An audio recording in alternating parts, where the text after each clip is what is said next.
Shalom jemaat Tuhan. Pada hari terakhir daripada tahun 2020 ini, kita bersyukur pada Tuhan kita bisa berkumpul untuk beribadah kepada Tuhan. Dan kita akan mengambil tema yang sesuai dengan tema PGI, Natal PGI, yaitu Immanuel. Dan saya berikan judul namanya disebut Immanuel, Matius 1 ayat 23. Mari kita berdoa. Mohon Roh Kudus urapi hamba-Mu dan berkati setiap kami yang menonton dan mendengarnya. Kami semua dibimbing oleh firman Tuhan yang hidup, yang kekal dan tidak pernah berubah. Biarlah setiap kami dikuatkan iman kami, teguhkan hati kami, diarahkan sesuai dengan kehendak Tuhan. Berfirmanlah kepada kami lewat lidah hamba-Mu, dalam nama Tuhan Yesus. Amin. Lalu sekalian, mari kita membuka dalam Matius 1 ayat 23, yang saya sudah tuliskan di dalam LCD ini. Dikatakan seorang perawan, dalam terjemahan sehari-hari, seorang perawan akan mengandung dan melahirkan seorang anak laki-laki, dan anak itu akan dinamakan Immanuel. Terus kalian, arti kata Immanuel dalam bahasa Ibrani itu berarti Allah ada bersama kita. Allah ada bersama kita. Itulah arti Immanuel. Terus kalian, sebagian orang menyebut dengan sebutan yang begitu agung, Allahu Akbar. Allahu Akbar, Allahku Maha Besar.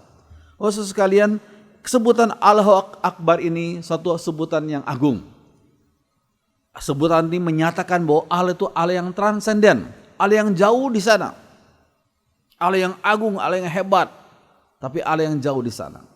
Terus sekalian, kalau kita mempelajari firman Tuhan dalam Alkitab, Allah itu menyatakan diri dalam yang pertama, Allah itu Allah yang transenden. Allah di surga, kita di bumi, itu menyatakan Allah yang transenden, yang jauh dari kita. Tapi Allah juga yang dikenal oleh dalam Tuhan Yesus juga Allah yang imanen, Allah yang dekat, Allah yang dekat, Allah yang beserta dengan manusia, dengan umatnya. Terus kan jadi transenden dan imanen. Terus kan hanya dalam Kristus Allah bisa dipanggil dengan sebutan yang begitu dekat, disebut dengan Aba. Ava dalam bahasa Ibrani-nya. Ava itu dari kata Av. Av itu berarti father. Tapi seorang anak itu tidak menyebut Av, tapi biasa ada tambahan Ava. Jadi Ava itu sebutan anak terhadap ayahnya. Kalau dalam terjemahan bahasa Inggris disebut sebagai daddy. So sekalian, seorang anak yang digendong oleh ayahnya itu tidak menyebut dengan kata atau tidak memanggil ayahnya sebagai father, tapi memanggil ayah sebagai daddy. Daddy, please give me candy. Daddy, tolong berikan saya permen. So sekarang, jadi daddy itu mempunyai arti satu panggilan anak kepada ayahnya yang begitu dekat. So sekalian, dengan arti kata daddy, Ava. So sekalian, pada masa di padang gurun, Allah menyertai umatnya dalam bentuk tiang awan dan tiang api. Terus sekarang, tiang awan itu gunanya untuk apa? Untuk menjadi satu payung yang raksasa luar biasa, yang melindungi dan menaungi umat yang sedang berjalan di padang gurun. Padang gurun kalau siang hari bisa panasnya 50 derajat. Mereka bisa mati kepanasan, sehingga mereka butuh payung raksasa yang luar biasa untuk menaungi lebih dari 2 juta orang Israel yang ada di padang gurun. Itu siang hari. Dan malam hari Tuhan menyatakan pemeliharaannya, penyertanya dengan cara tiang api. Terus kan di padang gurun pada siang hari bisa 50 derajat, dan malam hari bisa 15 derajat. Mereka butuh satu penghangat, dan Tuhan memberikan penghangat yang luar biasa sebagai tiang api. Ya saudara sekalian, kalau umat Israel melihat ada tiang awan dan tiang api, itu menyatakan dengan sungguh-sungguh satu hal yang kelihatan dengan jelas, bahwa Allah menyertai umatnya. So sekalian, kalau kita mempelajari firman Tuhan dalam Perjanjian Baru, sang firman Allah itu sendiri yang menjelma menjadi daging, yakni Tuhan Yesus, sang Immanuel. Itulah tanda penyertaan Allah yang luar biasa bagi umatnya. Sang firman Allah menjelma dalam bentuk daging, yang disebut sebagai firman Allah yang hidup dalam kitab 1 Yohanes 1, ya, yaitu Tuhan Yesus, sang Immanuel, Allah yang menyertai umatnya. Oh puji Tuhan.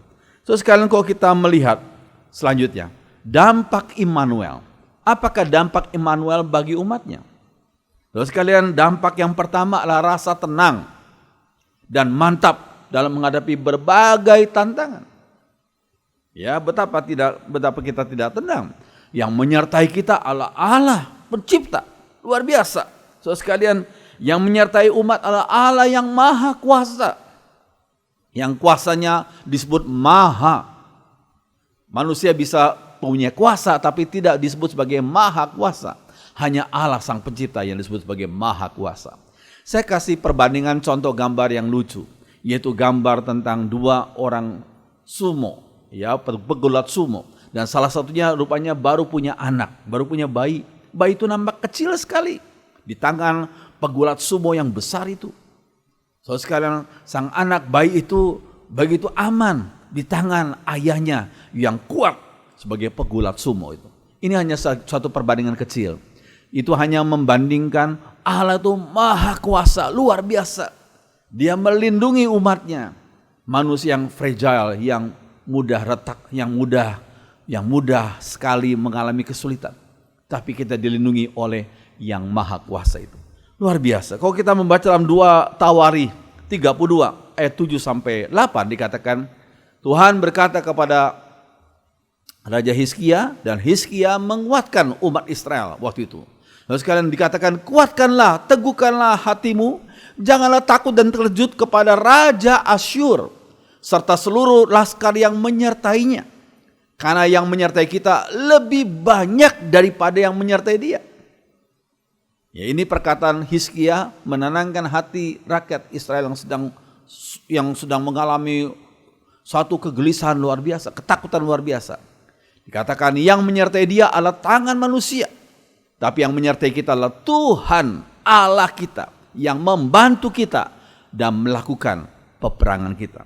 Terus kan dikatakan oleh kata-kata Hizkia Raja Yehuda itu, rakyat mendapat kepercayaannya lagi. Kepercayaan kepada Tuhan. Mereka tenang lagi. Walaupun sebelumnya mereka begitu gelisah dan takut. So sekarang ini suatu hal yang luar biasa. Lalu apa yang Tuhan lakukan? Tuhan gak perlu suruh banyak malaikatnya. Tapi Tuhan mengutus seorang malaikatnya saja. Seorang malaikatnya saja. Dalam satu malam telah membunuh 180.000 tentara Asyur dalam satu malam. Bayangkan. Seorang malaikat. Jadi saudara sekalian, kita tidak perlu serakah. Kadang-kadang karena kita nggak ngerti dan kita nggak paham, kita berdoa, Tuhan kirimlah malaikat-malaikatmu melindungi anak-anakmu, melindungi keluargaku, melindungi anak kami. Terus kalian jangan lupa, seorang malaikat saja bisa membunuh 180.000 tentara Asyur. Kita nggak perlu minta Tuhan kirimlah ribuan malaikat-malaikatmu. Terus kalian, satu malaikat saja punya kekuatan yang luar biasa. Itulah Tuhan. Itu baru malaikatnya, apalagi Tuhan yang maha kuasa. Terus kalian luar biasa. Nah, saudara sekalian, kalau kita membaca dalam Keluaran pasal 3, ketika Musa bertanya kepada Tuhan, siapakah namamu? Kalau orang Israel bertanya, siapakah nama Allah yang mengutus kamu? Lalu apa jawabku Tuhan? Tanya Musa. Lalu Tuhan menjawab, katakanlah kepada mereka, Ehye Asyir Ehye. Dalam bahasa Indonesia dikatakan, aku adalah aku. Dalam bahasa Inggris dikatakan, I am that I am. Terus kalian sudah mungkin bingung, apa ini makna Ehye Asyir Ehye, aku adalah aku? Terus kalian, kalau kita membaca seorang ahli bahasa Ibrani, seorang mantan dosen di STT Jakarta waktu lalu, dia berkata, Ehye Asyir Ehye mempunyai arti I'm here, really present, ready to help. Luar biasa ya. I'm here, really present, ready to help. Maksudnya aku di sini, sungguh hadir dan siap menolong. Terus sekalian, di sini kita melihat nama Allah dikaitkan dengan kata kerja aktif. Aku di sini. Kata kerja aktif. Aku sungguh hadir dan aku siap menolong. Terus sekalian, nama Allah dikaitkan dengan kata kerja aktif. Kenapa demikian? Karena Tuhan ingin mengingatkan umat Israel bahwa aku, Allah itu Allah yang hidup. Maka dinyatakan dengan kata kerja aktif. Aku nih Allah yang hidup. Sebagai kontras dari dewa-dewi orang Mesir yang mati. Ya, makanya kalau kita mempelajari 10 tulah yang didatangkan Tuhan kepada penduduk Mesir dan Firaun, sebenarnya Tuhan itu sedang berperang melawan dewa-dewi Mesir yang disembah oleh penduduk Mesir dan oleh Firaun. Dan semua kalah oleh kekuasaan Tuhan, kemahakuasaan Tuhan. Dia, yaitu Tuhan yang disembah, Allah yang hidup, sebagai kontras dari dewa-dewi orang Mesir yang mati. So sekarang kalau kita mempelajari yang berikutnya, musuh manusia, musuh yang sangat berbahaya adalah musuh yang gak kelihatan. Kalau kita melihat, oh ini musuh, walaupun besar badannya, memang senjatanya hebat, tapi masih kelihatan. Kita bisa tahu gerak-geriknya, mau ke kiri atau ke kanan, mau ke atas, ke bawah. Tapi kalau musuh yang kita hadapi gak kelihatan, itu susahnya luar biasa. So sekalian, virus COVID-19 yang sekarang menjadi pandemi global, pandemi seluruh dunia, adalah virus yang tidak bisa dilihat dengan mata telanjang. Hanya bisa dilihat oleh mikroskop elektron. 1000 kali kekuatan daripada mikroskop biasa. Jadi mikroskop elektron ini 1000 kali kekuatannya daripada mikroskop biasa. Itu baru bisa melihat virus COVID-19. Jadi kita manusia sedunia, ratusan negara, 200 lebih negara sedang diserang oleh virus yang gak kelihatan, yang telah menyebabkan sekian banyak orang meninggal dunia. So sekalian, tapi kalau kita ingat hal ini, maka kita ingat akan firman Tuhan. Ternyata pelindung umat Tuhan juga gak kelihatan. Itu malaikat surgawi. Malaikat surgawi adalah makhluk roh, gak kelihatan. Seperti kita gak bisa lihat angin, demikian juga kita nggak bisa lihat makhluk roh, yaitu malaikat itu. Itu yang Tuhan utus untuk melindungi umatnya. Saudara sekalian, luar biasa. Kalau kita membandingkan dengan Matius 18 ayat 10 dikatakan, ingat, kata Tuhan Yesus, jangan menganggap rendah seorang dari anak-anak kecil ini.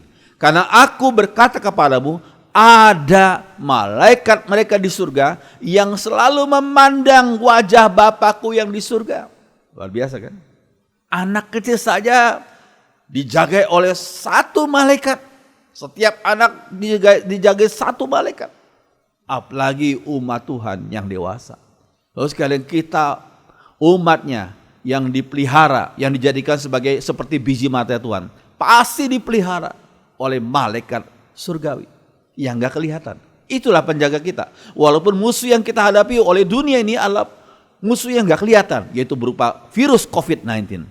Tapi kita juga dipelihara, dijagai oleh makhluk yang gak kelihatan. Itu malaikat surgawi, utusan Bapa surgawi.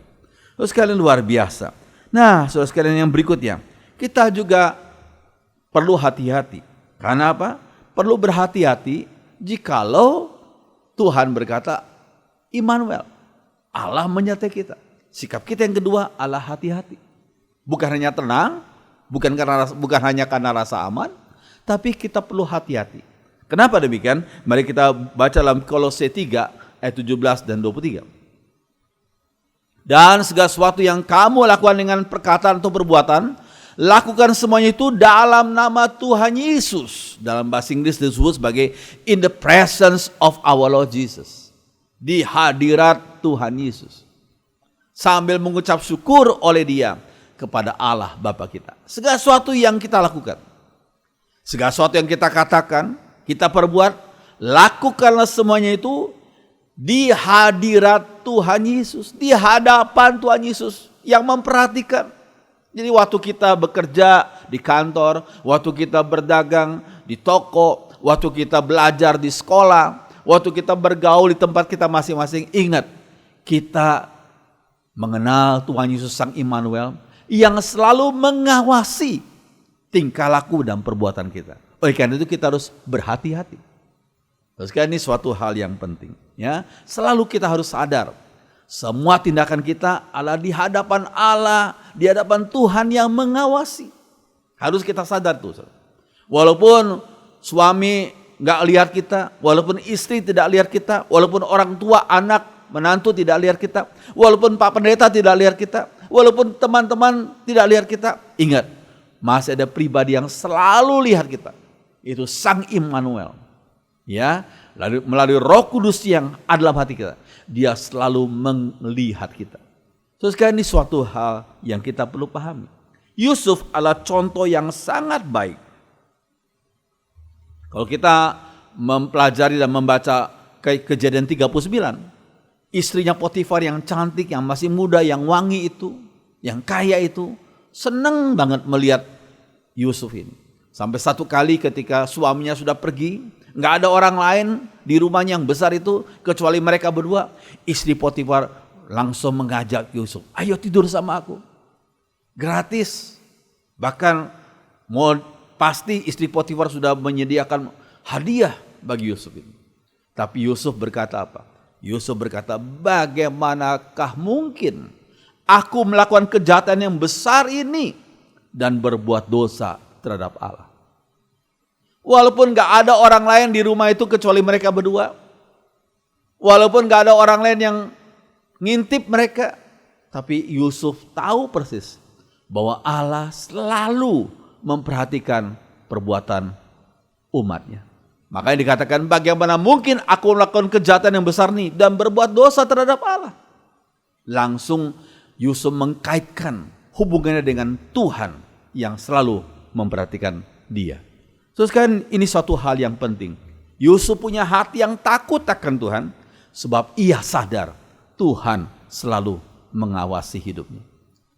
Umat Tuhan dimanapun berada, mungkin ke luar negeri, mungkin keluar kota, keluar pulau, mungkin jauh dari saudara, jauh dari segenap orang yang mengenalnya, harus ingat hal ini, bahwa Tuhan itu selalu mengawasi. Jadi kita harus punya hati yang takut akan Tuhan, sehingga kita tidak jatuh ke dalam dosa. Karena Allah yang kita sembah adalah Allah Sang Immanuel yang menyertai kita. Luar biasa ya. Terus sekalian, kalau kita mempelajari selanjutnya, untuk apa Allah harus menjadi manusia? Untuk apa sih?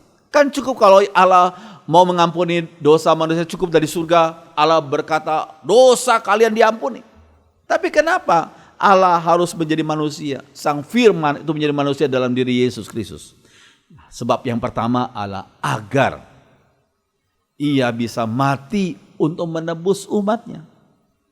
Itu sebab pertama. Agar ia bisa mati untuk menebus umatnya. Oh, sekalian jangan lupa, Allah tidak bisa mati, tetapi manusia bisa. Ketika Sang Firman Allah menjadi daging, menjadi manusia, manusia Yesus bisa mati untuk menebus umatnya. Tapi rohnya itu pasti tidak mati.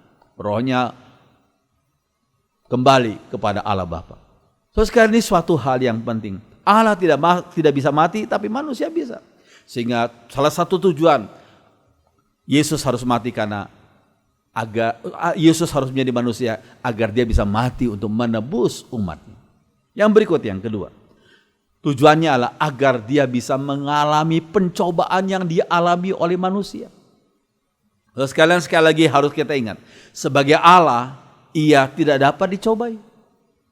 Tapi sebagai manusia ia bisa dicobai. Dari mana kita tahu ini? Dari Yakobus pasal 1 ayat 13b. Dikatakan sebab Allah tidak dapat dicobai oleh yang jahat. Allah tidak dapat dicobai. Iya, dan ia tidak mencobai siapapun. Cobaan itu bukan datang dari Allah. Allah pun tidak bisa dicobai. Oh sekalian, jadi tujuan kedua Allah menjadi manusia agar ia bisa mengalami pencobaan yang dilakukan oleh iblis. Karena dia menjadi manusia. So sekali ini suatu hal yang penting. So sekali cobaan itu apa? Cobaan itu adalah sesuatu yang bertujuan untuk menghancurkan dan membinasakan. Beda dengan ujian. Ujian itu sesuatu yang dilakukan untuk menaikkan level. Seperti kita di sekolah. Mau naik kelas atau naik tingkat dari SD ke SMP, SMP ke SMA perlu menghadapi ujian untuk naikkan level kita. Demikian juga dengan ujian dalam diri kita untuk menaikkan level iman kita. Tapi cobaan lain, cobaan itu datang dari iblis, dari dunia ini, ya, untuk menghancurkan dan membinasakan kita. Terus sekarang ini suatu hal yang penting. Maka dari itu Ibrani 4 ayat 14 sampai 16 ini indah sekali. Karena kita sekarang mempunyai imam besar agung yang telah melintasi semua langit, yaitu Yesus anak Allah. Baiklah kita teguh berpegang pada pengakuan iman kita. Sebab imam besar yang kita punya bukanlah imam besar yang tidak dapat turut merasakan kelemahan-kelemahan kita. Sebaliknya sama dengan kita. Ia telah dicobai, hanya tidak berbuat dosa. Itu bedanya. Dia dicobai banyak kali, tapi ia tidak jatuh dalam dosa. Sebab itu, marilah kita dengan penuh keberanian menghampiri tahta kasih karunia, supaya kita menerima rahmat dan menemukan kasih karunia untuk mendapatkan pertolongan kita pada waktunya. Luar biasa ya. Kita punya imam besar agung di surga, yaitu Tuhan Yesus. Yang waktu berada di dunia, dia pernah mengalami cobaan yang begitu banyak, tapi dia menang. Dia tidak jatuh dalam dosa. Sehingga kalau kita sedang bergumul, menghadapi tantangan, cobaan, Tuhan Yesus yang di surga berkata, aku mengerti. Sebab aku pernah mengalami hal itu. Aku pernah dicobai. So sekali ini suatu hal yang penting. Syarat untuk berempati dengan orang lain adalah pernah mengalami masalah yang sama dan menang. Luar biasa ya. Pernah mengalami masalah yang sama dan menang. Itu syarat untuk berempati. Sebagai manusia, Yesus pernah merasa lapar, haus, lelah sehingga butuh tidur. Yesus pernah tidur di buritan perahu bersama murid-muridnya mendayung. Yesus tidur karena lelah sekali sebagai manusia. Dia pernah menangis karena ditinggal oleh orang yang dikasih, yaitu ketika melihat Lazarus meninggal 4 hari sudah dikuburkan. Dikatakan Yesus menangis. Dia pernah mengalami sedih dan gentar pada waktu Yesus di Getsemani. Dia dikatakan sangat sedih dan gentar secara manusia. Ya, dan dia dikecewakan oleh orang yang terdekat. Murid-murid yang terdekat, bahkan Petrus yang sangat dekat, pernah menyangkali dia. Ia dikhianati. Difitnah secara luar biasa. Disalah faham oleh banyak orang. Dianggap sebagai orang penjahat ini. Ditempatkan di tengah-tengah kedua orang penjahat. Ketika disalib. Disiksa. Bahkan mati sampai yaitu di kayu salib. Terus kan luar biasa. Tetapi yang indahnya apa? Yesus itu menang. Luar biasa. Yesus itu menang. Saudara, ia yang sudah menang itu mau dan sanggup menolong umat yang sedang bergumul berat. Saya sedang dengan 2 kata ini, mau dan sanggup. Ada orang sanggup menolong tapi nggak mau menolong. Ada orang mau menolong tapi nggak sanggup, nggak ada daya. Tapi Tuhan tuh luar biasa. Ia mau tetapi juga sanggup menolong umat yang sedang bergumul berat. Luar biasa ya. Terus kalian, tapi kalau kita bicara soal cobaan, cobaan tidak hanya berarti kesulitan. Tetapi cobaan itu juga bisa berarti sesuatu yang nyaman. Kondisi yang nyaman. Sehingga karena nyamannya membuat orang jadi terlena.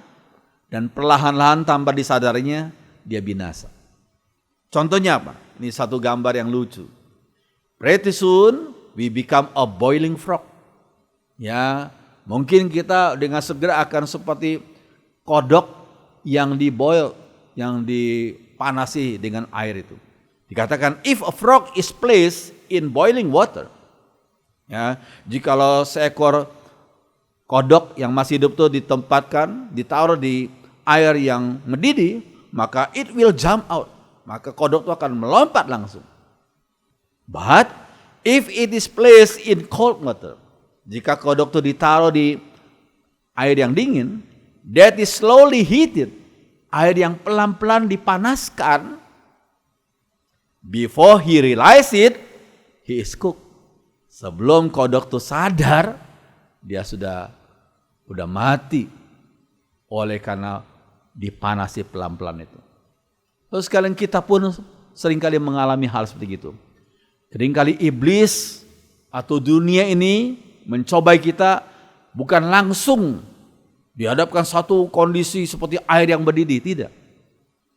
Airnya dingin pelan-pelan, dipanasin pelan-pelan tanpa kita sadar. Ya. Pertama, bisnisnya semakin sukses, semakin rame. Akhirnya kita semakin nyaman. Tapi tanpa kita sadari, pelan-pelan kita binasa. Karena kita terlena. Seperti kodok itu. So sekalian kita perlu belajar, kita perlu memahami hal ini. Terus sekalian, perjuangan umat Tuhan melawan dosa dan setan bukan dari posisi kalah lalu berusaha untuk menang. Tadinya underdog, dia berusaha untuk menang. Bukan itu. Tetapi perjuangan umat Tuhan menghadapi dosa dan setan adalah dari kemenangan Kristus yang memberi kemenangan kepada umatnya. Dari the victory of Jesus Christ. Ya, jadi kita berawal dari kemenangan Kristus yang memberi kemenangan kepada umatnya. Kalau kita baca dalam 1 Korintus 15 ayat 57, tapi syukur kepada Allah, Ia memberikan kita kemenangan melalui Yesus Kristus Tuhan kita. Luar biasa ya. Jadi Tuhan tuh memberikan modal yang luar biasa. Kemenangannya. Diberikan modal kemenangannya yang sudah menang dari kuasa dosa dan kuasa iblis dan kuasa maut. Terus kalian, makanya dari itu mentalitas umat Tuhan adalah mentalitas pemenang dari dosa dan iblis. Mentalitas pemenang. Terus kalian, kalau kita mempelajari berikutnya, kalau Tuhan menyertai, mengapa sang bayi Yesus yang sebelum usia 2 tahun harus diungsikan ke Mesir? Karena ancaman Raja Herodes. Mungkin kita bertanya, mengapa sih sang raja segala raja, yaitu Tuhan Yesus yang masih bayi itu, harus kalah sama Raja Herodes? Sebenarnya sih Yesus gak kalah ya, karena beberapa tahun kemudian Herodes mati, ya, binasa dia. So sekalian, kalau kita mempelajari jarak Bethlehem ke Kairo itu berapa jauh, saudara? Sekitar 419 kilo. 419 kilo. Jadi malam itu Yusuf, Maria dan bayi Yesus diungsikan. Berjalan 419 kilo, bayangkan. Ya. Mereka akhirnya tinggal di Mesir sekitar 3 tahun. Ya, sudah lihat gambar itu. Ya, ada panah merah itu. Dari Bethlehem ke Mesir, 419 kilo. Kira-kira dari Semarang, lebih jauh dari Semarang ke Surabaya. Ya, maksudnya kita sampai Surabaya lebih jauh lagi. Ya, maju lagi, baru 419 kilo itu. Terus kalian, kalau kita melihat hal itu, maka Tuhan Yesus waktu masih bayi itu dibawa ke Mesir itu memang dikonfirmasi oleh jemaat gereja Koptik di Mesir. Ada satu gereja yang bernama The Church of Saint Sergius di Kairo. Ini gambarnya, puji Tuhan, sekian tahun yang lalu kami pernah diberikan kesempatan untuk mengunjungi gereja itu. Ya, ini gambar dalamnya, Saint Sergius di Kairo. Mereka berkata, inilah tempat Yesus waktu masih bayi itu dibawa, ya, diungsikan ke sini oleh Maria dan Yusuf. So sekalian, ini suatu hal yang kita perlu ingat. So sekalian, sebenarnya kalau kita mempelajari Yesus diungsikan ke Mesir, itu sebenarnya untuk menggenapi nubuat dalam Hosea 11 ayat 1. Bukan karena dia kalah, tapi sebenarnya untuk menggenapi nubuat dari Hosea 11 ayat 1. Dikatakan, dari Mesir ku panggil anakku. Dari Mesir ku panggil anakku. Jadi sebenarnya itulah tujuan Yesus diungsikan ke Mesir. Bukan karena kalah dengan Herodes. Oh, Herodes itu nggak ada artinya, saudara sekalian. Nah, kalau kita melihat, Bapa buka jalan melalui orang yang nggak pernah dikenal sebelumnya. Ya, saudara sekalian, kita melihat ketika Yesus itu sebelum diungsikan, ya, ke Mesir, Tuhan utus dulu orang-orang Majus. Dari mana mereka? Dikatakan mereka dari timur, kira-kira dari daerah Irak. Berapa jauh mereka? Itu sekitar 1156 kilo, bayangkan. 1156 kilo. Lebih jauh dari ujung barat sampai ujung timur Pulau Jawa. Lebih jauh dari itu. Mereka berjalan, ya, dari jauh, melihat bintangnya. Akhirnya mereka sampai menyembah Yesus. So sekalian, kalau kita mempelajari apa yang dilakukan oleh orang Majus ini, maka kita ingat akan 1 Korintus 2 ayat 9. Tergenapi apa yang tidak pernah dilihat oleh mata, tidak pernah didengar oleh telinga, dan tidak pernah timbul dalam hati manusia. Semua yang disediakan Allah untuk mereka yang mengasihi Dia. Berarti apa? Berarti ada hal-hal yang surprising bagi umat yang mau taat pada perintah Tuhan. yang nggak pernah dilihat oleh mata, yang nggak pernah didengar oleh telinga, yang nggak pernah timbul dalam hati. Itu disediakan hal-hal yang surprising itu, yang mengejutkan itu bagi mereka yang mau taat pada perintah Tuhan. Oh, luar biasa. So sekalian, kalau kita memperhatikan hal ini, maka kita melihat disinilah providensia ilahi dinyatakan. Tentunya Yusuf dan Maria kalau mau mengungsi ke Mesir, mereka butuh modal, butuh dana. Perjalanan saja butuh dana, berada di sana butuh dana. Dari mana itu? Ternyata Tuhan dengan maha kuasa dan kasih-Nya itu sudah menyediakan. Namanya providensia, pemeliharaan Allah. Dari dua kata, pre, sebelumnya, video, aku lihat. Sebelum sesuatu terjadi, Allah sudah lihat. Nanti Herodes akan marah dan membunuh bayi-bayi di bawah 2 tahun. Oleh karena itu Allah yang maha kuasa dan maha tahu sudah membuka jalan. Mengutus orang-orang Majus dari jauh yang gak pernah dikenal oleh Yusuf dan Maria untuk membawa persembahan berupa emas, mur, dan kemenyan. Ini 3 barang ini mahal-mahal. Dan pastilah Yusuf dan Maria menjual itu untuk dipakai menjadi modal mereka pergi ke Mesir dan berada di Mesir untuk beberapa tahun. So sekalian, ini merupakan providensia Allah.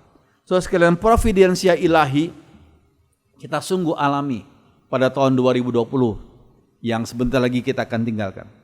Walaupun terjadi pandemi COVID-19, tapi Tuhan selalu sediakan segala kebutuhan gerejanya, khususnya GKI Roti Hidup. Terus sekalian, luar biasa ya, 9 bulan yang lalu secara manusia saya gak khawatir. Oh, bagaimana ini? Ya, bagaimana dengan kebutuhan gereja ini? Tapi luar biasa. Ternyata Tuhan melakukan mujizat, hal-hal yang surprising. Bulan pertama dari COVID-19 itu ternyata Tuhan memberikan berkat, persembahan jemaat atau dari orang-orang yang mengenal kami, mereka kirim. Sehingga kami bisa sisihkan beberapa juta.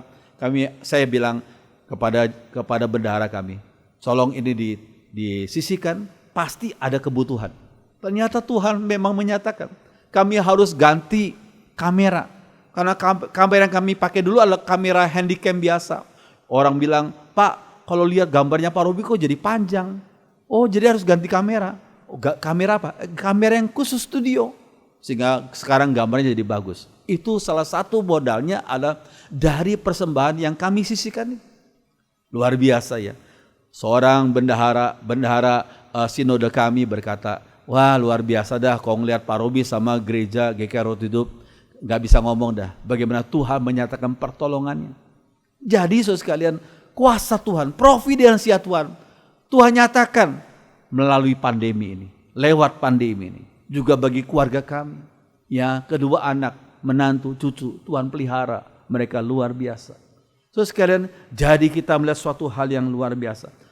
Pada masa pandemi ini, Tuhan malah buka kesempatan bagi banyak hamba Tuhan untuk memberitakan firman Tuhan lebih luas lagi via YouTube. Dulunya mungkin gak terpikir, ya, via YouTube. Banyak hamba Tuhan bikin YouTube dan bisa didengar dan ditonton oleh banyak orang dari berbagai macam bangsa. Karena YouTube, media sosial bisa menembus batas-batas negara. Luar biasa bukan? Oh, saudara sekalian, puji Tuhan. Dan juga Tuhan memberikan kesehatan dan menyediakan kebutuhan keluarga kita sesehari. Ya, yang penting taat saja pada kehendak Tuhan. Lakukan. Tuhan suruh kita untuk mengembalikan persepuluhan, lakukan. Kembalikan persepuluhan. Ya, Tuhan suruh kita untuk setia iring Dia, ya setia iring Tuhan. Ya, kita disuruh oleh Tuhan untuk melayani Dia, ya lakukan pelayanan itu. Soal yang lain Tuhan pasti sediakan dengan hal-hal yang surprising, luar biasa. Dan yang terakhir saudara sekalian, secara singkat, Allah menyertai umatnya tidak berarti bahwa umatnya tidak perlu berusaha. Kerjakan apa yang menjadi bagianmu, Allah akan mengerjakan bagiannya. Do your part and God will do His part. Kerjakan apa yang menjadi bagianmu dan Allah akan mengerjakan bagiannya. Saya contohkan.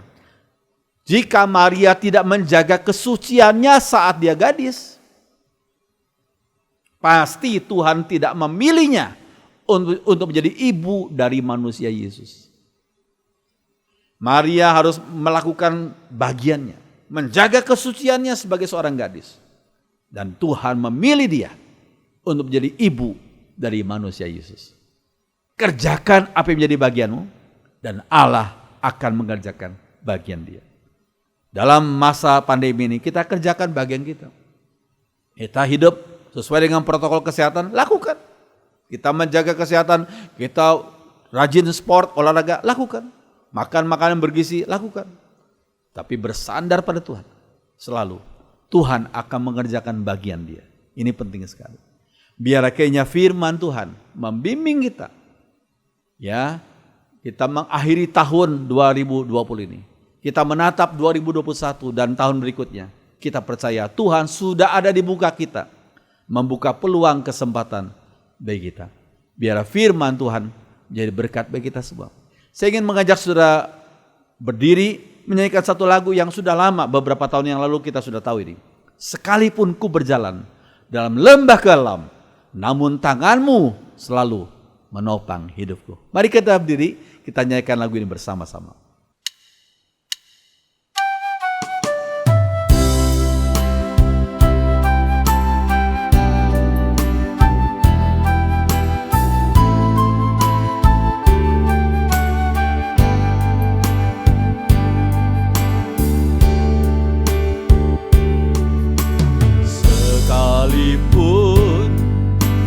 Berjalan dalam lembah kelam, namun tanganmu selalu menopang hidupku. Saat ku dalam ketakutan, hadir di sisiku.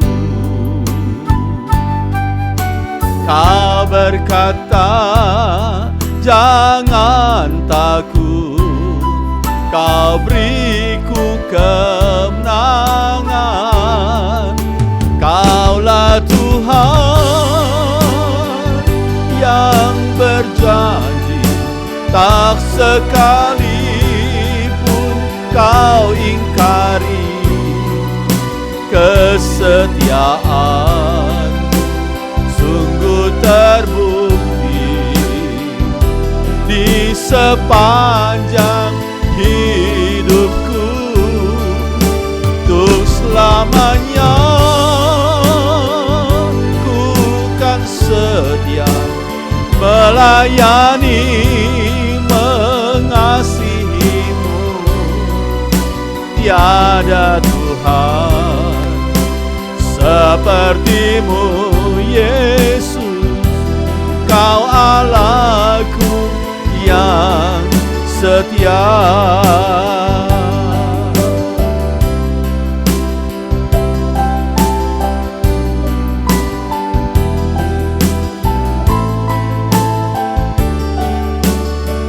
Perempuan saja, sekalipun ku berjalan.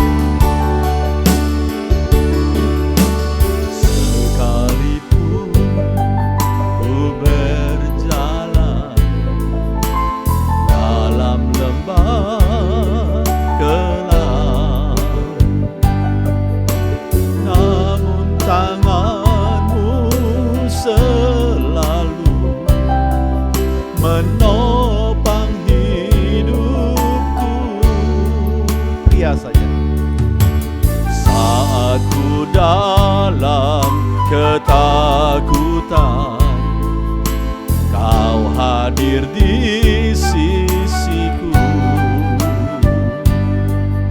Kau berkata, jangan takut, Kau beriku kemenangan. Angkat tanganmu. Kaulah Tuhan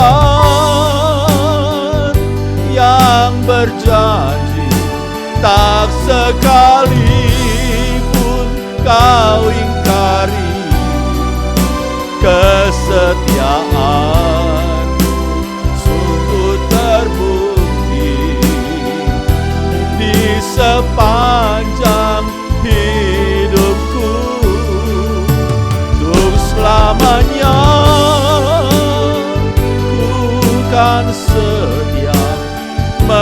melayani, mengasihi-Mu. Tiada Tuhan seperti-Mu, Yesus. Kau Allahku yang setia. Kaulah Tuhan yang berjanji. Kaulah Tuhan yang berjanji, tak sekalipun Kau ingkari kesetiaan. Sungguh terbukti di sepanjang hidupku, untuk selamanya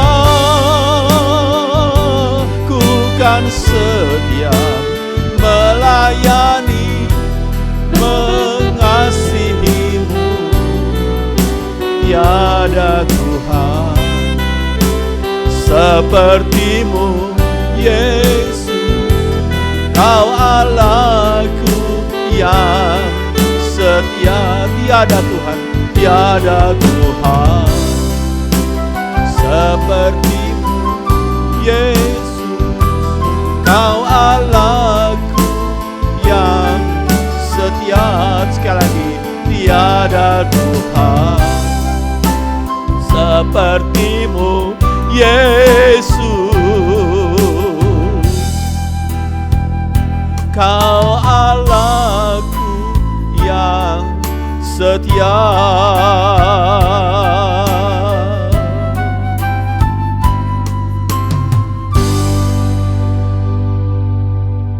Benar ya Tuhan,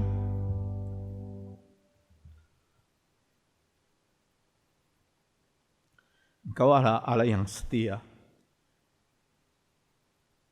yang mengasihi kami, memelihara kami. Terima kasih Tuhan. Kuatkan iman kami, karena kami percaya Engkau menyertai kami dan tidak meninggalkan kami. Terima kasih. Dalam nama Tuhan Yesus. Amin.